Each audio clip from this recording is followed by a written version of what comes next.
Olá, graça e paz da parte de nosso Senhor e Salvador Jesus Cristo, amém? Seja bem-vindo, você está no canal Beit Sefer, Escola Bíblica à Distância. Eu estou grato a Deus e feliz pela sua audiência, por você participar semanalmente conosco através das nossas publicações. Nós estamos estudando a revista Palavra e Vida, da Convenção Batista Fluminense, cujo tema central para esse trimestre é Jesus, Vida e Obra. Nós já chegamos na 12ª lição desse trimestre. E o tema hoje será a maior prova de amor. Nós estamos no mês onde a cristandade e grande parte do mundo não cristão comemora o nascimento do Salvador, do menino Jesus. Sem dúvida, não há a prova de amor mais expressiva do que dar o seu próprio filho para a redenção da humanidade. Deus, em Cristo, pagou o preço da nossa salvação, através do sangue do Cordeiro eterno, que nos purifica de todos os pecados. Você pode conferir isso em 1 João capítulo 1, verso 7. Pois sem ele não tem como haver remissão. Por isso salvou-nos, assegurando-nos a vitória de dimensão eterna. O sacrifício do Calvário, além de mostrar amor incondicional, revela que Deus não desistiu do ser humano, coroa da sua criação. Que o eterno plano da redenção se evidenciou no tempo, trazendo salvação a todo aquele que nele crê. Jesus é a nossa redenção, segurança, proteção e amparo. Para tanto, pagou um preço alto e doloroso para que pudéssemos ter vida abundante. Você pode conferir isso lendo Evangelho de João, capítulo 10, versos 7 ao 10. Olhando para o relato bíblico, percebemos a indiferença daqueles para os quais Jesus veio, não o recebendo. Você pode ver isso em João, capítulo 1, verso 11. A crueldade de líderes religiosos, a exemplo de Mateus 23, o caminho do Calvário com a coroa de espinhos, simbolizando a zombaria, a cruz pesada, demonstrando o meio mais vil e cruel de castigo ou punição, o manto de púrpura, apontando para a ironia, as bofetadas, revelando a agressividade dos injustos para com o justo. Foi assim a trajetória do Senhor aqui nesta terra. Em tudo não pecou. Nele não foi achado falha alguma. Você pode conferir isso em 1 Pedro, capítulo 2, verso 22 ao 24. Porém, disseram que ele deveria morrer, porque se fez filho de Deus. Vamos ler a Bíblia em Mateus, capítulo 26, versículo 57 e depois do 59 ao 60, a parte A. Os que prenderam Jesus o levaram a Caifás, o sumo sacerdote, em cuja casa se haviam reunido os mestres da lei e os líderes religiosos. Os chefes dos sacerdotes e todo o sinédrio estavam procurando um depoimento falso contra Jesus, para que pudessem condená-lo à morte. Mas nada encontraram, embora se apresentassem muitas falsas testemunhas. Vamos orar? Pai, nós te louvamos, ó Deus, e te agradecemos pelo privilégio de mais uma vez poder estudar a tua palavra. Obrigado porque o Senhor enviou seu Filho para morrer em nosso lugar. Obrigado por Jesus ter descido do céu até essa terra e ter vivido entre nós e ter demonstrado tão grande amor, Pai. Muito obrigado por tudo. Nós oramos em nome do teu Filho amado Jesus Cristo. Amém. Jesus passou pelo corrompido julgamento dos judeus, sendo por ele condenado. Na presença do governador, as acusações são apresentadas. A inquirição é feita, mas ele manteve-se em silêncio, impressionando Pilatos com sua postura de resignação, equilíbrio e elevado controle diante de uma situação tão adversa. De acordo com os evangelhos, na ocasião da Páscoa, o governador adotava o costume de soltar um preso, mediante o arbítrio do povo. Naquela ocasião, sendo manipulados pelos poderosos da época, o povo escolheu entre Jesus e Barrabás, optando pelo malfeitor. Quanto a Jesus, foi açoitado. Você pode conferir isso em Mateus capítulo 27, do versículo 24 ao 26. E entregue para ser crucificado.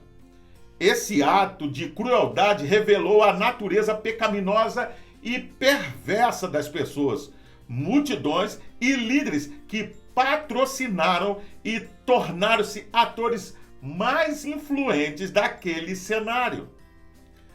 Aquele quadro também evidenciou o amor, generosidade e graça do Pai Celestial, que com o nascimento de Cristo em Belém trouxe Deus para o convívio com os homens e com a sua morte na cruz levou os homens para o convívio pleno com Deus. A maior prova de amor. Diante da escolha do povo por Barrabás, por influência do Sinédrio, a palavra de Deus em Mateus capítulo 27, verso 18 diz: porque sabia que era por inveja que eles tinham entregado a Jesus. A inveja é arma cruel, pois vê o outro como concorrente, obstáculo e adversário. Então a atitude que surge é livrar-se do incômodo, eliminando do convívio, podemos assim dizer, o que faz sombra ou causa barreira aos interesses defendidos e proclamados. Jesus realmente tornou-se um obstáculo aos líderes religiosos desconectados do projeto divino, especialmente para o sumo sacerdote e expressiva parte do Sinédrio. Acusaram Jesus falsamente, pois não eram reais as alegações de que ele pervertia a nação. Era contra pagar tributo a César e se proclamou Cristo, o rei. Você pode conferir isso em Lucas capítulo 23, verso 2.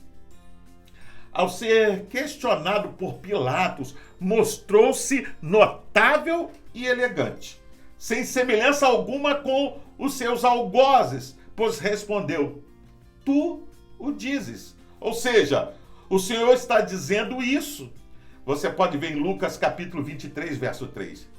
O que levou Pilatos, autoridade romana, a declarar: não vejo neste homem crime algum. Você pode conferir isso lendo Lucas capítulo 23, verso 4.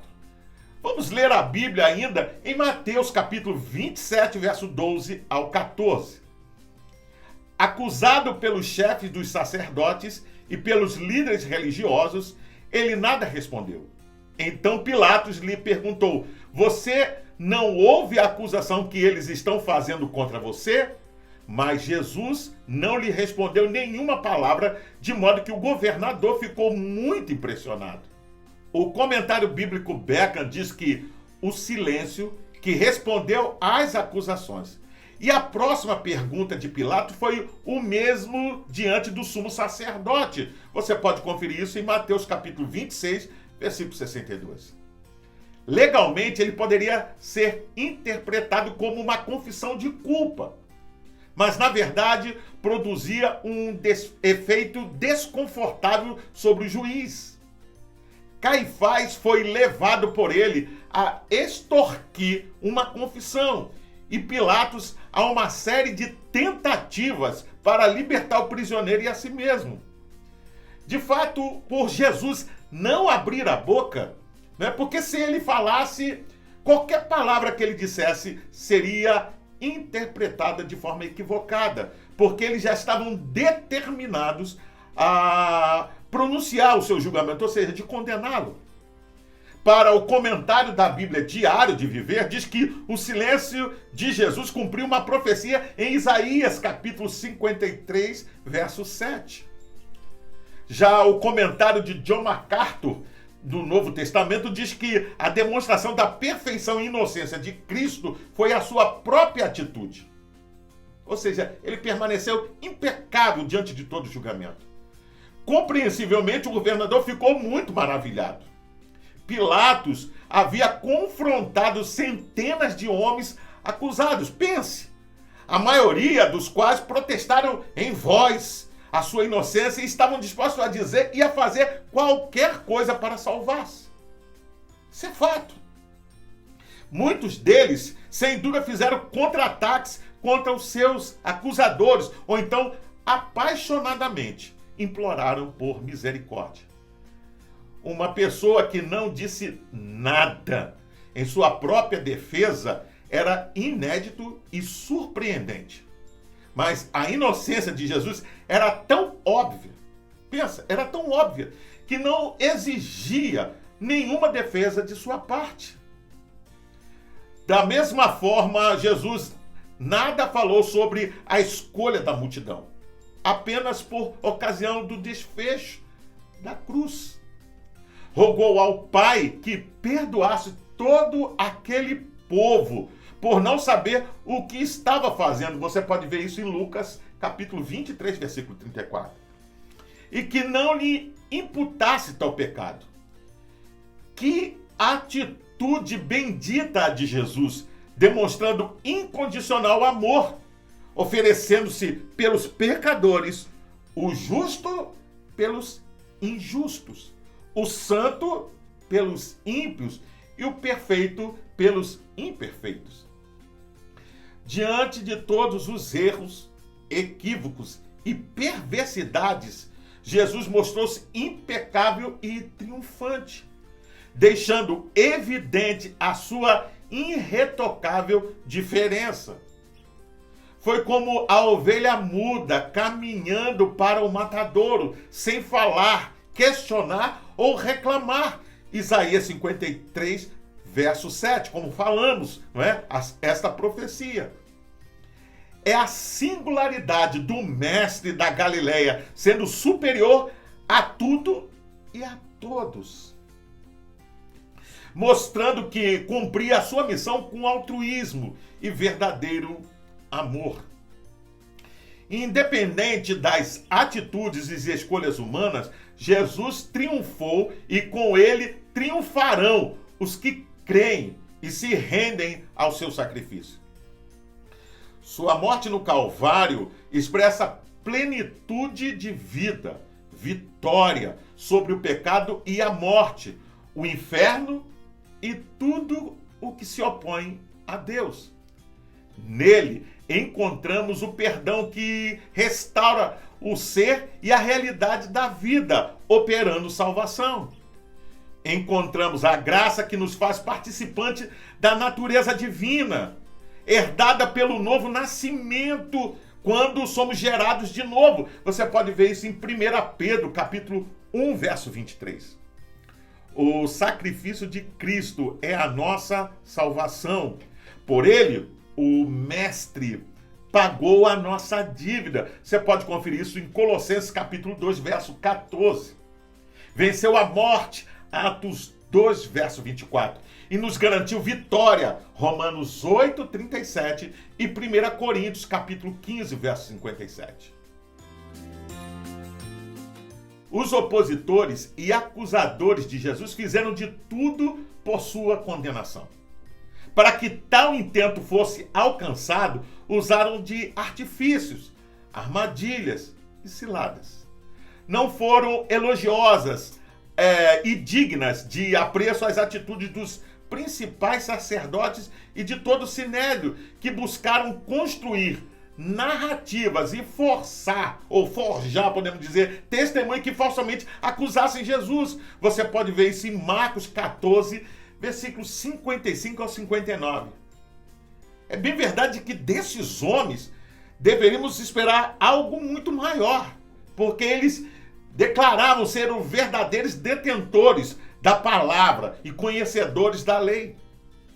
Anás e Caifás agiram de forma destoante, não coerente com a lei, e deveriam seguir e defender no sinédrio. Quando Jesus não refutou, podemos assim dizer, contestando ser o Filho de Deus, eles o levaram a Pôncio Pilatos, pedindo que lhes decretasse pena de morte, alegando ser ele rei dos judeus. Os tribunais judeus, ou sinédrio, e romano, Pilatos, não poderiam, veja bem, ter sentenciado Jesus com a pena de morte pelas acusações apresentadas. Os crimes que lhe foram imputados, descritos em Lucas 23, verso 2. Mas Pilatos seguiu o julgamento, mesmo assim, sem ter achado nele crime algum que justificasse a sua condenação. Você pode conferir isso em Lucas, capítulo 23, verso 4 e o versículo 14 ao 15. Então disse-lhes que o prisioneiro seria açoitado e solto. Você vê isso em Lucas 23, verso 16. Fato contestado pela multidão que gritava: se você soltar, esse homem não é amigo de César. Todo aquele que se faz rei é contra César. Mas, diante disso, Pilatos entregou Jesus para ser crucificado e eles o levaram. Mas, mesmo diante de todos os ardis, artifícios e ciladas, o mestre portou-se com dignidade e equilíbrio, evidenciando nobreza diante dos malfeitores, não reclamando dos seus, nem dos que lhe faziam males. Pilatos, ao ceder aos caprichos da multidão, influenciada pelos principais sacerdotes e os anciões, entregou o prisioneiro para ser açoitado, pois sabia que Jesus nada fez para ser digno de tal punição. Mas, vendo que a multidão estava desgovernada e descontrolada, temendo uma confusão generalizada, algo que se Roma soubesse não o perdoaria, preferiu sacrificar o acusado, cometendo um erro na justiça do julgamento, a colocar em risco o seu futuro político. Então, pega um vaso com água, lava as mãos, você pode ver isso em Mateus capítulo 27, verso 24, e entrega Jesus para ser crucificado. Diante de tudo, ele permaneceu com a sua postura impecável, mostrando nobreza diante do crivo da humilhação. Antes de continuar, vamos ler a Bíblia em Mateus capítulo 27, versículo 27 ao 31, a parte A. Então, os soldados do governador levaram Jesus ao pretório e reuniram toda a tropa ao seu redor. Tiraram-lhe as vestes e puseram nele um manto vermelho. Fizeram uma coroa de espinhos e colocaram em sua cabeça. Puseram uma vara em sua mão direita e, ajoelhando-se diante dele, zombavam: Salve, rei dos judeus! Cuspiram nele e, tirando-lhe a vara, batiam-lhe com ela na cabeça. Depois de terem zombado dele, tiraram-lhe o manto e vestiram-lhe de suas próprias roupas. Dois aspectos nos chamam a atenção na rotina da crucificação: o açoite e a zombaria. O texto diz que foi reunida toda a corte romana em torno dele para assistir. Um total de aproximadamente 600 soldados, aproximadamente, porque alguns estavam de serviço, outros em outras funções. O comentário do Novo Testamento, Barclay, diz que os açoites sempre precediam a crucificação e reduziam o corpo nu a farrapos de carne e feridas inflamadas e sangrantes.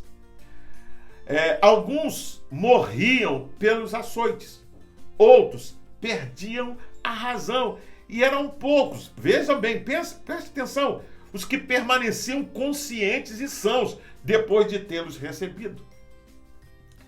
Algo que a gente pode observar em Jesus, quando ele está na cruz e quando ele falou, quebrando o silêncio. Quanto à zombaria, o comentário bíblico Beckham e a Bíblia de Estudo Shed e o comentário da Bíblia Diário de Viver concordam que nunca alguém foi tratado com desdém mais cruel e mais imerecido.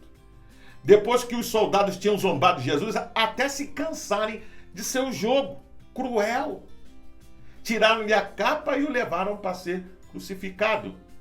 Para o comentário do Novo Testamento Barclay, ele diz que estes soldados, diferentes dos judeus e de Pilatos, ok? Faziam-lhe em plena ignorância. Possivelmente, ou seja, o autor acredita que isso foi o mais fácil de Jesus aguentar, porque embora o disfarçaram de rei, não havia ódio em seu olhar. Desta forma, ao ser açoitado com aquele chicote pequeno, mas de tiras longas, com pontas finas de metal ou osso, para ferir e rasgar a pele das costas ou de outra parte do corpo por elas alcançada, Jesus sofreu sem murmurar, reclamar ou lançar culpas. O mestre da Galileia viu e ouviu a decisão do povo e os gritos de recepção a Barrabás.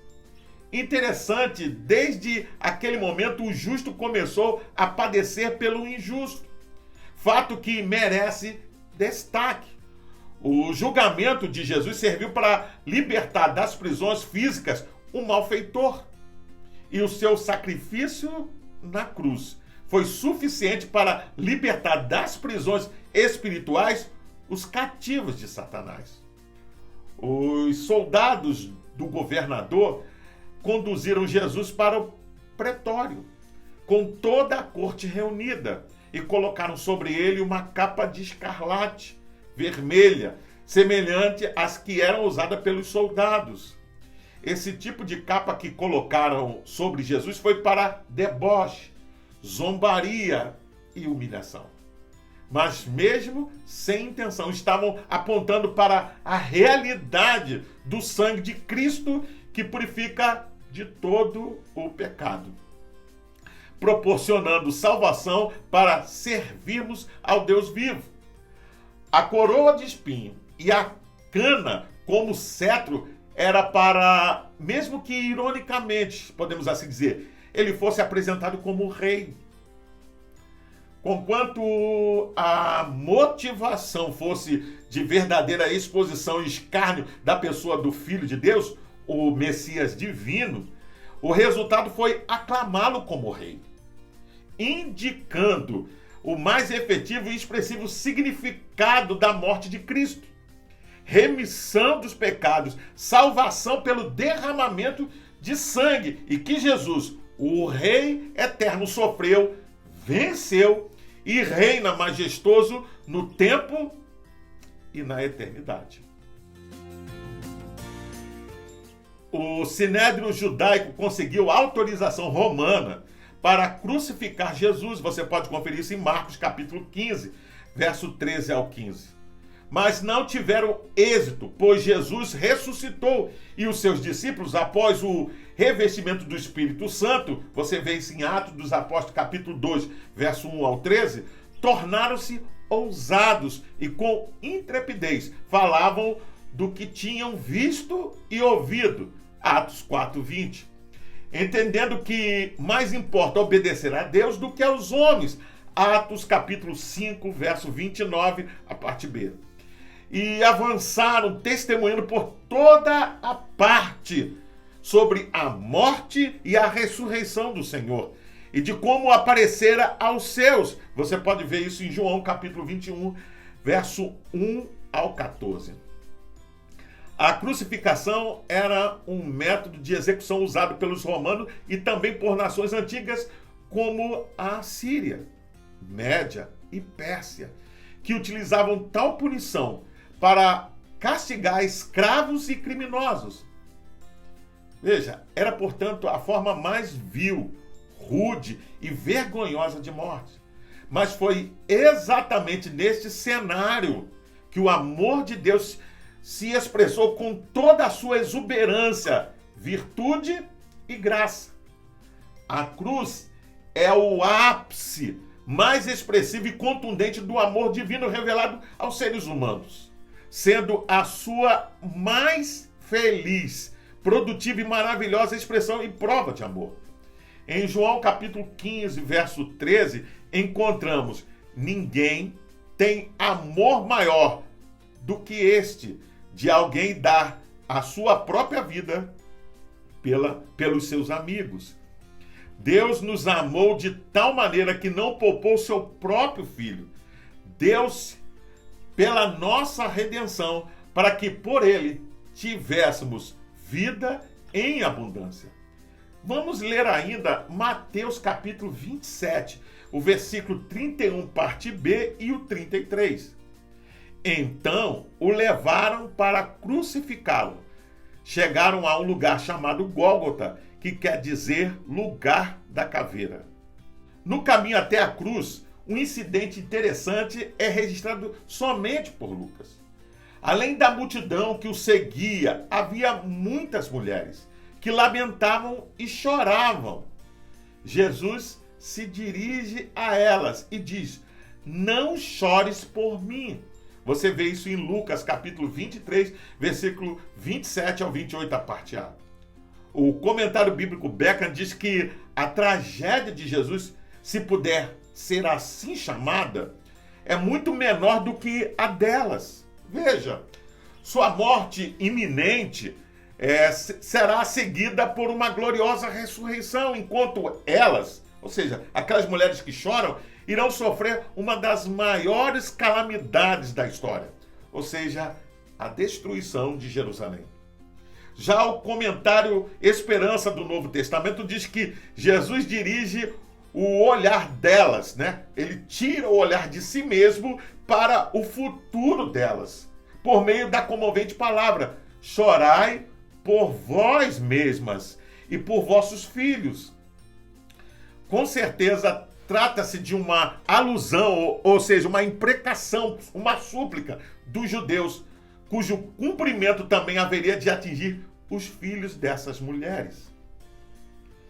Podemos ver que no caminho do Calvário o Mestre foi padecendo angústia, dor, e naquela região de morte, chamado lugar da caveira, Mateus capítulo 27, versículo 33, foi afixada na cruz a seguinte inscrição: este é Jesus, o Rei dos Judeus. Mateus 27, 37.